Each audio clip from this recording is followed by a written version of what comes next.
Alright, we got another video to watch. Nier Automata is still the best game ever made. Here we go for some glaze.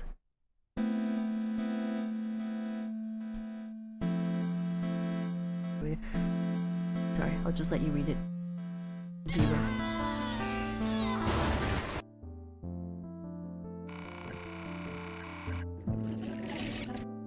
I'm really close to getting all the endings. I haven't been playing lately though.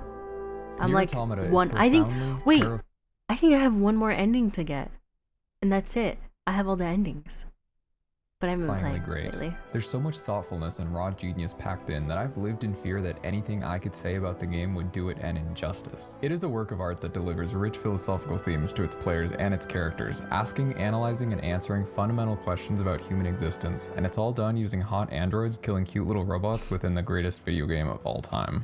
So I have to preface this by saying I'm not a philosopher. I just really dig philosophy when it's tied up into neat, calorie-dense finger food. Automata, however, transcends beyond finger food. It's gamer food, so it has Dorito dust. No, that's gamer food. Nier Automata is a dense chocolate, Italian-sounding dessert that I can't pronounce with like some cute flowers on top, but there's also a pool of blood nearby, and you ask the chef, hey, what's up with the blood? And he just smiles at you, but you sort of get it? I love to be.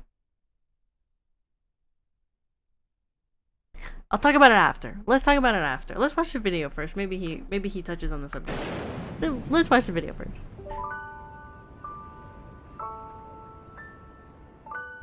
For me to fully express the way I feel about Nier is to do the impossible. When I first played Automata, I watched the game tie a perfect bow known as Ending E in complete awe. It was a defining moment in my life where I realized I had just experienced one of the greatest things, and I do mean things in general, not games, just all things. During that first playthrough, it was clear that Automata was unique. From the very first moments, it presented an overwhelmingly weird confidence. Everything that lives is designed to end. We are perpetually trapped in a never-ending spiral of life and death. Is this a curse? Or some kind of punishment? I often think about the god who blessed us with this cryptic puzzle, and wonder if we'll ever have the chance to kill him. It wouldn't be a YouTube video on Automata without it, but there could simply be no better opening to this game. It deserves to be overplayed. 2B's defining monologue sets the stage for everything that's about to play out while simultaneously implanting ideas that will soon be interpreted differently by a player who has fully experienced the approaching roller coaster that is Nier Automata. As I stand here thinking and looking back at my years of notes on Automata after 4 separate playthroughs, I still feel intimidated of the fact that I could never truly do this game justice. I feel unqualified to talk with any authority on the one game that I probably know better than some of my closest friends and even myself. How do I verbalize, analyze, contextualize my thoughts that are so tightly bound to emotions? Is for me to finally make a video about Automata a task of rationalizing feelings of love, a critique of centuries of profound thinkers that I can only pretend to understand? To look at a game, a masterwork of art that could easily be considered the highest achieved form of its medium as a whole?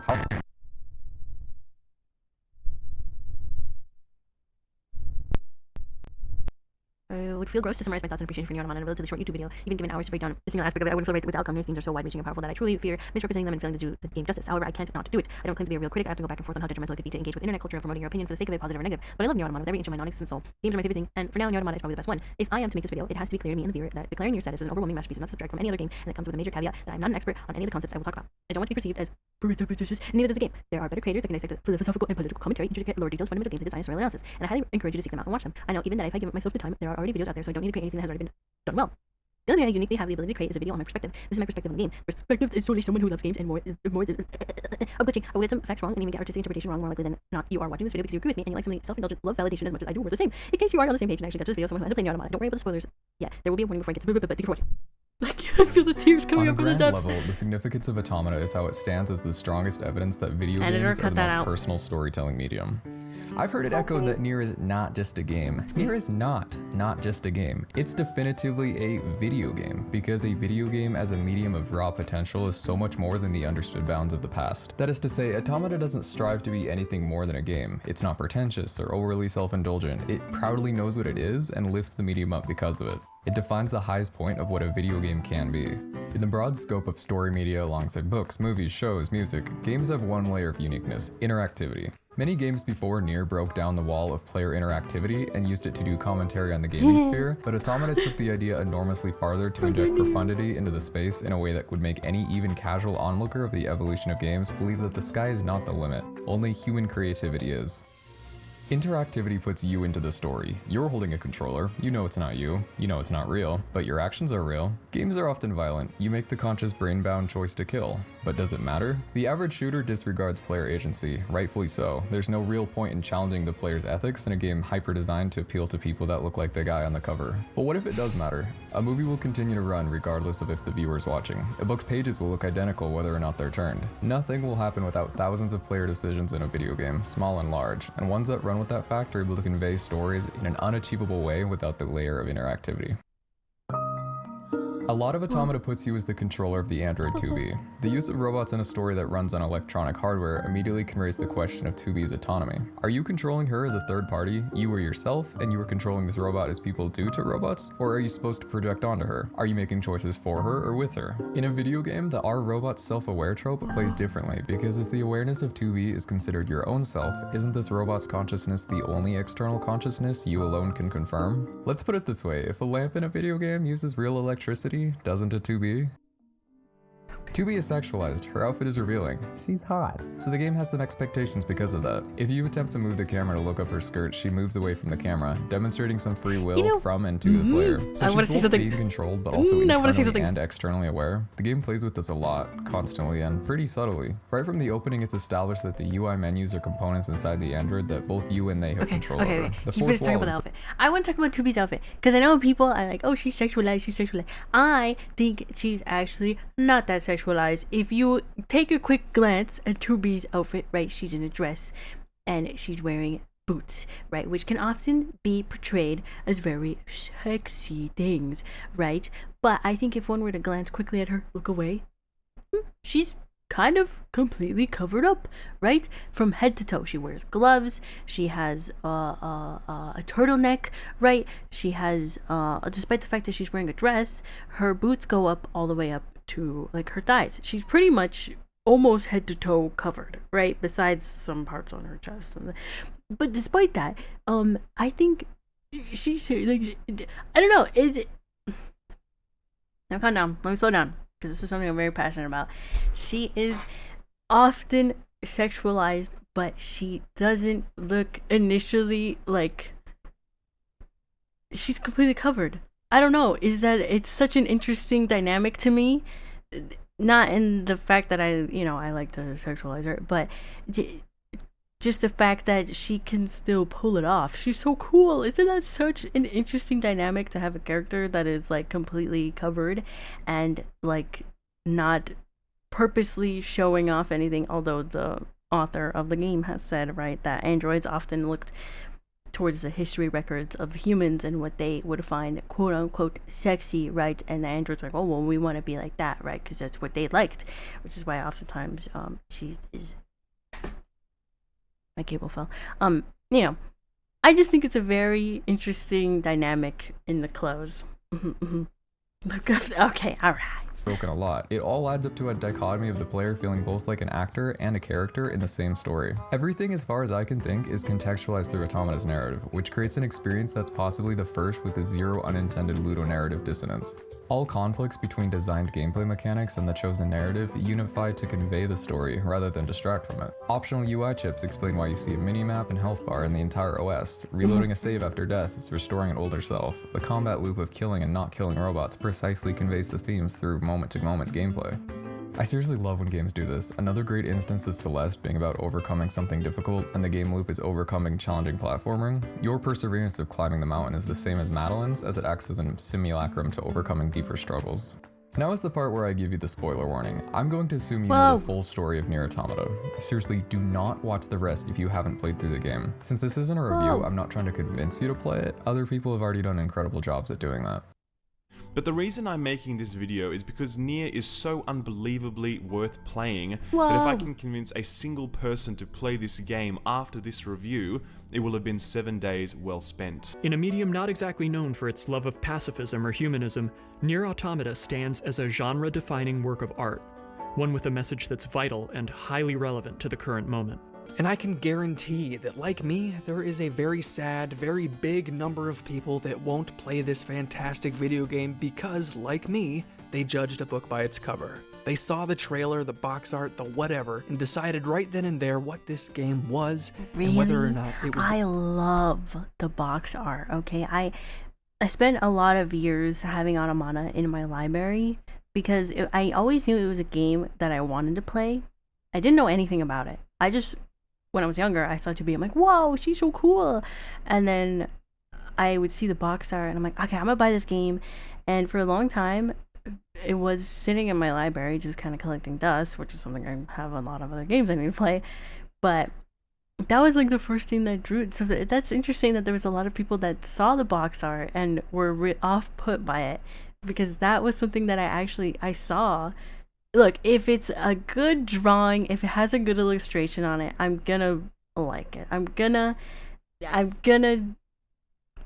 be interested in it, and that's what Automata had. It had such an interesting box art for me personally. Okay, anyway, sorry. Okay, let's A cup of tea. I'll proudly stake what little credibility I might have on the assertion that I think the entire gaming industry, while celebrating Nier Automata, is drastically understating how incredible and important it is. Nier Automata is a rare breakthrough moment in the history of our medium. If you had told me a week ago that one of my top 10 games of all time would be replaced by this Japanese anime sci-fi hack and slash monstrosity, I would have laughed in your face. But here we are. Nier Automata is more than a fun game, or a good story, or a pretty soundtrack. It's the kind of experience that wants to try and change your life.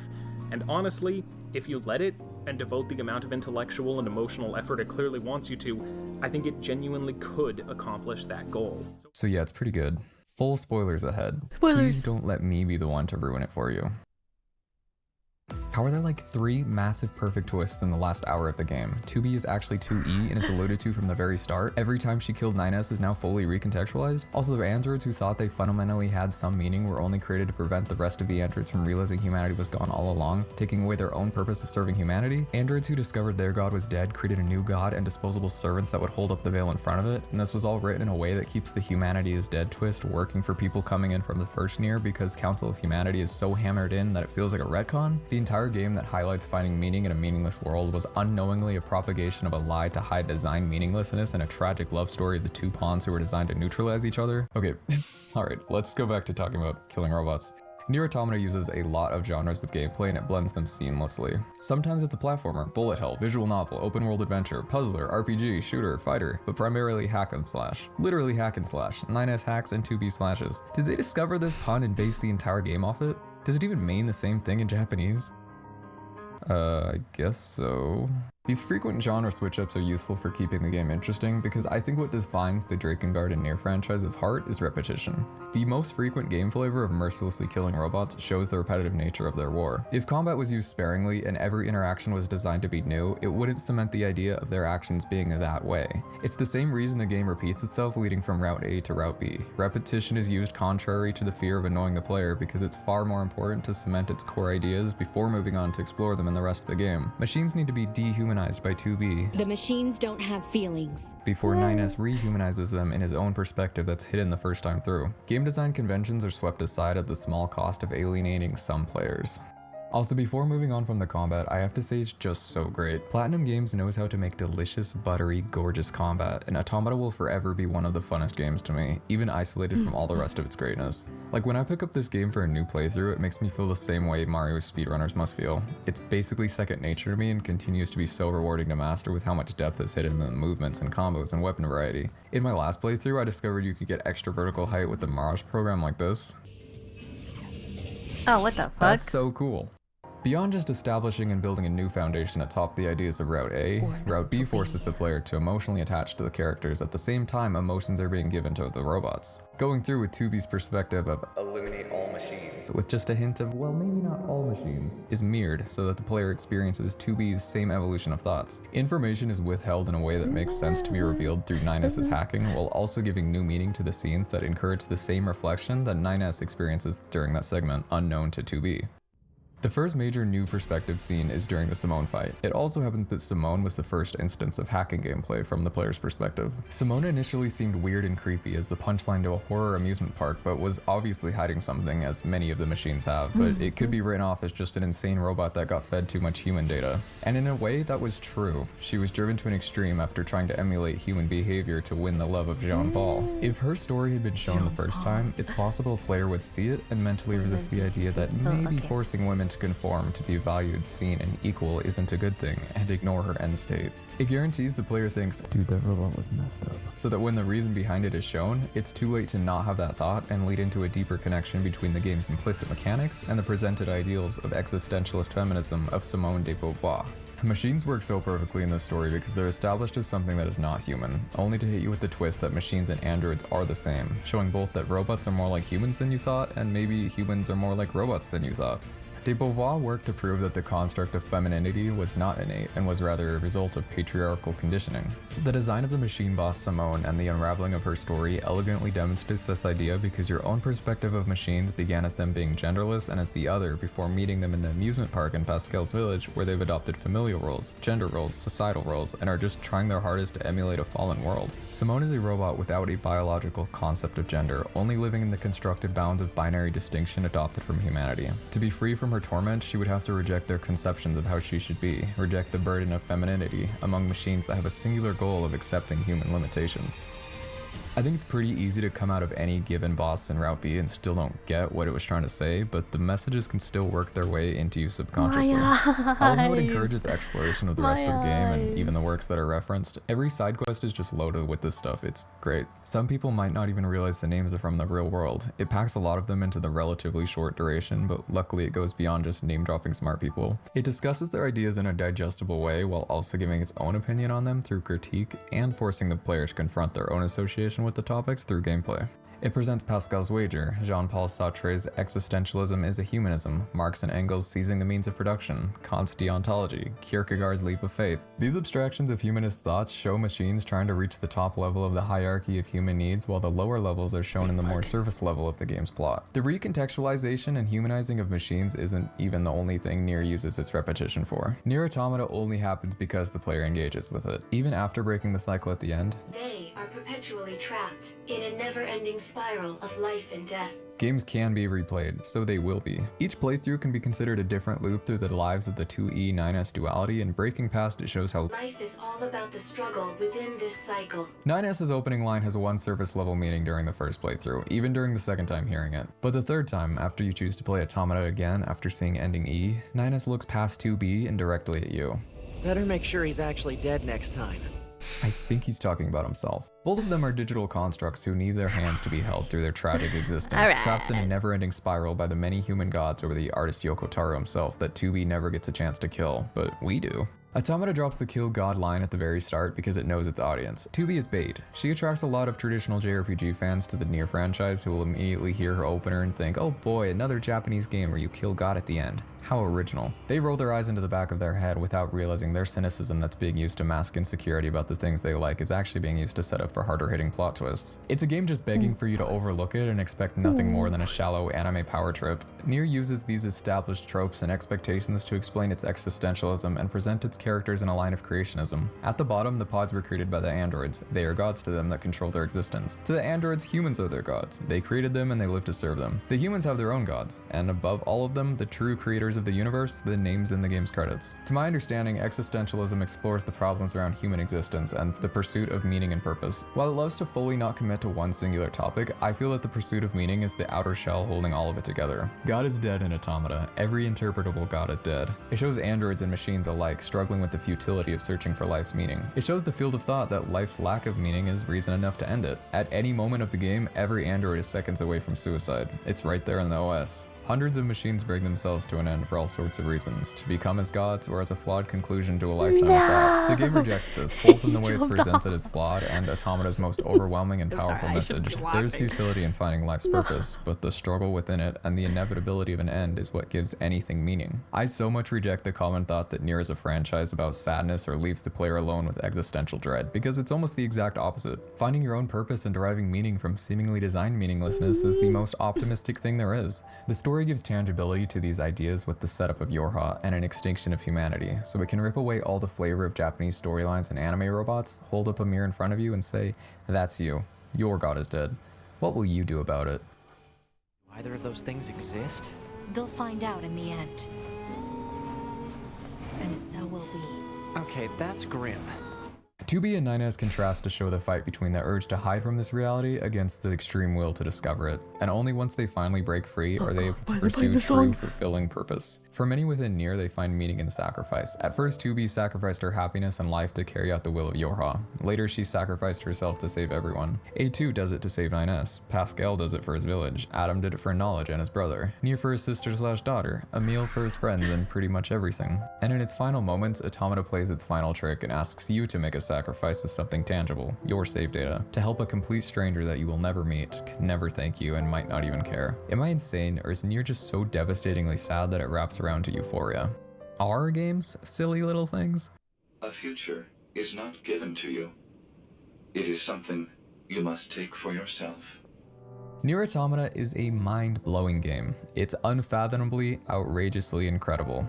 It is something very special. I didn't even get into the soundtrack that makes a strong argument for the best soundtrack ever put in a game. The open world that uses its space in the same way as other all-time greats. The timeless visual style that softens itself along an edge of realism. It's a complete package that stands not only as the strongest singular title yet released, but a perfect video game sequel. I didn't even talk about Nier Replicant and how Automata masterfully evolves what it established while experimenting with new ideas and continuing the story in a way that retroactively lifts its own predecessor higher. Someday, a game will be made that will surpass Nier Automata. It might be years, it might be decades, it might not even be in our lifetime. But for now, whenever I'm asked what my current most anticipated game is, the answer is that game.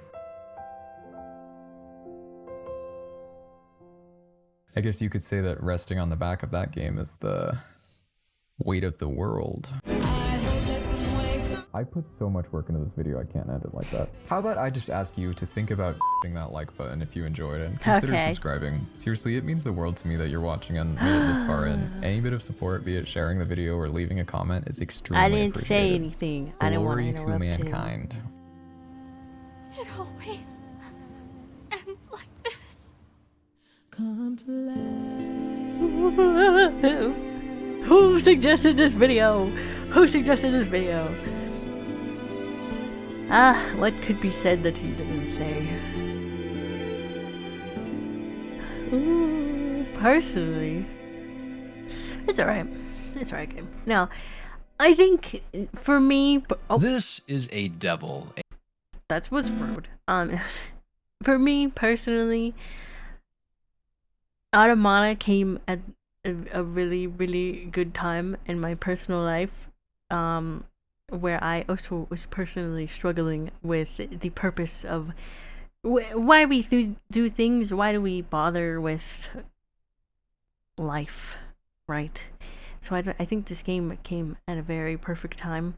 I often hold the sentiment that I believe video games are one of the highest forms of art, because not only must you simultaneously combine art, music, art direction, style, the fucking story, right? In order, you have to have all these things kind of somehow the stars align in order to create one thing.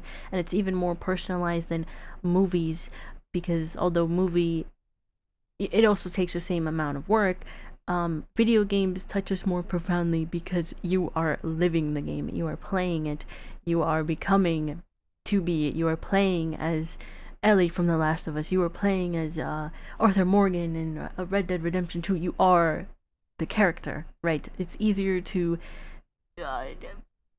feel connected to the story than maybe in a movie, you're just watching this happen, right? And I think Automata is something that took all of that and so perfectly mashed it together, and yeah, it's really good. It's a really good game. Replicant is also a really good game. It's a really good game. I love this game, and I love video games. They're so cool.